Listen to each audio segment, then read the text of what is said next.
There are many ifs before we get to the stage of application of this nefarious Clause 24. But look, I think it is an abdication by the European Union of its responsibility to the people of Gibraltar that gave them such great support in the EU referendum. It's an abdication of the principle of sincere cooperation, and it's an abdication of any suggestion that the European Union can justify to Gibraltar, through its Council at least, not its Parliament and not the Commission yet, that it is anything other than being discriminatory against the people of Gibraltar. And I think if a referendum were held in Gibraltar tomorrow on whether we should remain a part of the European Union, they'd be likely to get 1 or 2 votes in Gibraltar, let alone 96%.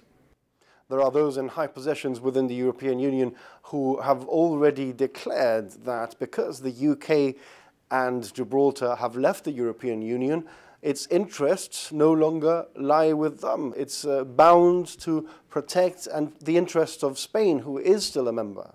Well, look, good luck to those who might think that they want to ally themselves with Spain in relation to issues which relate to Gibraltar, and in particular the sovereignty of Gibraltar and the right of self-determination of the people of Gibraltar. If Europe wants to do that, it's going to align themselves with the losing side on the issue of self-determination, on the issue of the sovereignty of Gibraltar, etc. It would be a historic misstep for Europe to take the position that it now sides with Spain on those issues. And although I've heard some say that, Manfred Weber, for example, the head of the European People's Party, who takes a completely different attitude, I must tell you, when you meet him in private, and the things that he says about the Spanish members of the Partido Popular and the EPP is not as flattering as he might have said with the cameras rolling, is not something that should surprise us, and it's not something that should worry us at all.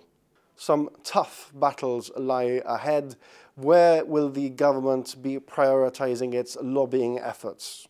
The work to do now is to ensure that Gibraltar continues to be prosperous. I'm in the difficult position of having been one of the chief ministers and one of the political class that said to the people of Gibraltar, we must vote to stay in the European Union because this could affect our economic model, and now have to see how our economic model is doing better. Let me just give you one statistic which is really quite incredible.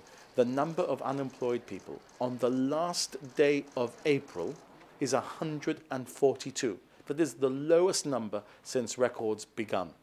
That's after with the referendum on leaving the European Union. So if unemployment is lower than ever, if more companies are being licensed to do online gaming and financial services work in Gibraltar than ever, then our economy is doing well, and that is all we need to ensure. We need to ensure continued investment in our health services, in our education, in all the things that matter to people here, in the care of our elderly. That is what will ensure that Gibraltar continues to develop and grow.